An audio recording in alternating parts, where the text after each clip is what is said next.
sorry, this is a 5-minute fight. There's going to be 3 5-minute rounds. This is a title fight, and fight clean, fight safe, and go after it. Both fighters right to the middle of the cage. Scott in the black gloves with the blue tape. Josh with the black gloves and the red tape. Kind of weighing each other out here. Quick dive in there. Nice sprawl. Now he's got a head and arm. Uh-oh. Doesn't seem like there's a lot of pressure. He needs to get that leg up and around to create the leverage. And Bucsok's already out. And this is what we saw. This is what we talked about. The takedown from Bucsok, the submission attempt from Jackson. What's interesting is Bucsok felt the need to go for that takedown after that heavy, heavy leg kick. And now Jackson's going for the armbar. Bucsok recovers. A couple of very smart fighters. We're early in the round number 1, and this is scheduled for 3 5-minute rounds. This fight is sponsored by our brand new sponsor, KO Distilling. You guys want to check them out, kodistilling.com. They got a brand new drink, Bare Knuckle.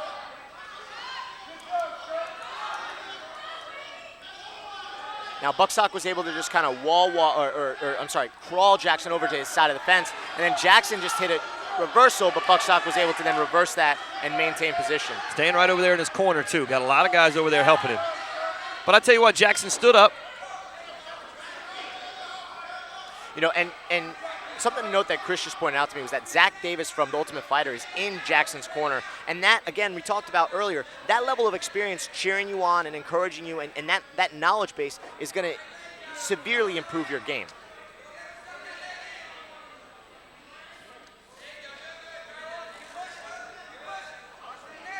Jackson has a front headlock. He's not able to do too much with it.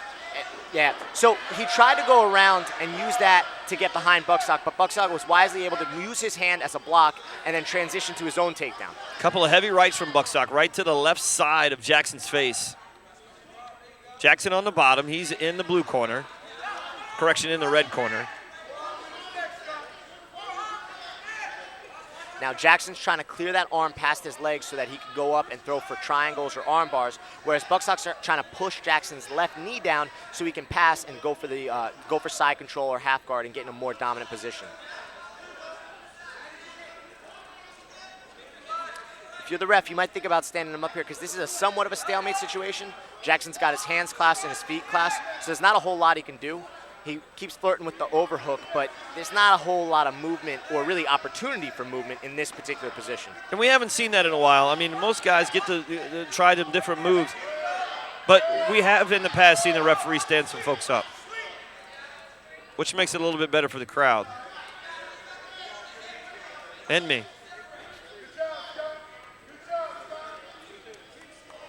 Well, Scott's doing a good job of controlling where his body weight is. Jackson, excellent. So he pushed off the cage and used that as the opportunity to scramble. And Bucsok was then able to counter that and end up in a front headlock, which he used properly to take Jackson's back. So what he did was he held the arm down before he tried to clear it. We have some very high-level grappling going on here. Jackson defended the choke. Jackson just slid out of that. Yeah, he just wasn't. He knew because he had so much confidence.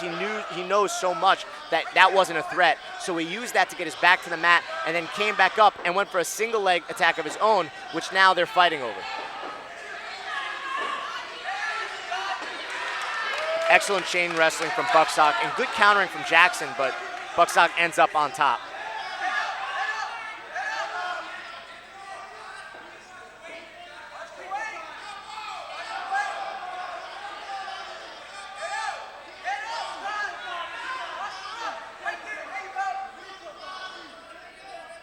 Both fighters right in the middle of the cage, standing right on top of the Cagezilla logo. Still in round number 1. Both fighters still on top. See if Michael stands them up. Yeah, not a whole lot of movement. And again, this is what we talked about a few minutes ago. You know, it's a closed guard with not a whole lot of opportunities to advance. And this is a situation where if you're a ref, you could stand it up without affecting anybody's offense. He must see something you don't see because he's still letting them go. Well, you know what? He respects the movement. He respects the fact that they're active, which they are. It's just in terms of the economy of movement, it's not a whole lot that can happen here. He's looking closely, but now, I mean, as soon as you see Bucsok posture up, there's no reason to stop it because now things can happen. You see Jackson has a foot on his hips. things can happen. But when it's a closed guard, closed grip situation, there's not a whole lot of movement. Coming to the end of round number 1, Bucsok just really delayed a couple on him right there at the very end. Not sure if they got through or not. Here we go, the start of round number 2. And remember, if you're just listening to this and you're watching us at home, and big right hand landed there, dropped him. Shot. Really came out, just brought that round. Jackson threw a jab, overhand right, and a rock Bucsok, and another one just landed. Heavy sprawl. Bucsok's going for the single leg. Jackson's able to turn out of it. And he can't overcommit because Jackson doesn't want to get put on his back, but he needs to take advantage of the fact that he just severely hurt Bucsok. Big shots landed. Big shot, dropped him again. Bucsok turns him over. He's got his... Bucsok has a single. I mean, he's just desperately trying to get that single leg. And Jackson's corner's telling him to relax, slow down, just defend the takedown, and then Bucsok reverses him. Now here's something that I saw happen, though, that looked a little sketchy. Bucsok was on his knees when Jackson got up and threw a shot to the face. As long as it's not a knee, that's okay. So he punched him with his fist, obviously. Yeah. So had it been a knee that he threw or a kick, it would have been a downed opponent, but you're allowed to punch a downed opponent. Jackson needs to take his right arm and throw a crossface over Bucsok's face, right around that nose, and that'll get him to kind of create that space and turn away. It's going to force him to split his power so he won't be able to finish the takedown. Right here, though, look for Bucsok to suck Jackson in and really try his best to finish that takedown.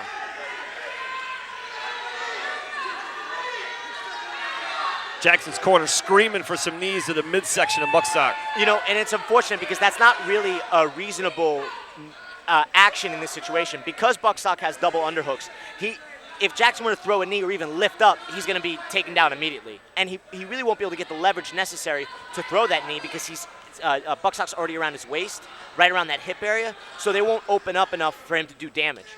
Now, if he's able to get an underhook and lift up Jackson, then he could throw a knee on that side because he's created the space necessary and he opened up that hip. Jackson trying to get himself off of the cage. Bucsok putting pressure on him. Surprise! Ooh, a good right. Oh, another good one. Oh, he's just waylaying.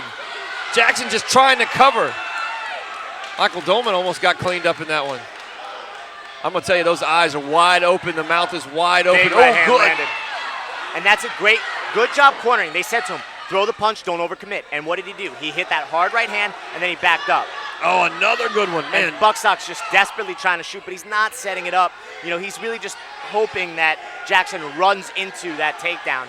And Jackson's playing so smart right now. He has Bucsok really, really hurt, and he's not playing that game. Hurt and exhausted. Well, because he's forcing these shots. Yeah, he's exhausted. so tired. You know, he can't do what needs to be done. Man, I mean, you got to stop that fight. He's not defending himself. He's wailing himself. It's over. It's over. Bucsok's actually, he was just getting waylaid, and you're right. Yeah. He was not defending himself. All right, ladies and gentlemen, referee Michael Dolman has called a stop to the bout 3 minutes and 4 seconds into the second round. For your winner, by TKO, out of the right corner, Josh Jackson. Josh Jackson comes away with the belt tonight. What a fun night, Charles. Thanks for coming out this evening. I hope to see you back on the next one, especially coming up in April. We got fights all the rest of the year. We're headed out to Hale on the Hogs for the after party. All the sponsors and all the fighters that came out tonight. We did such a great job.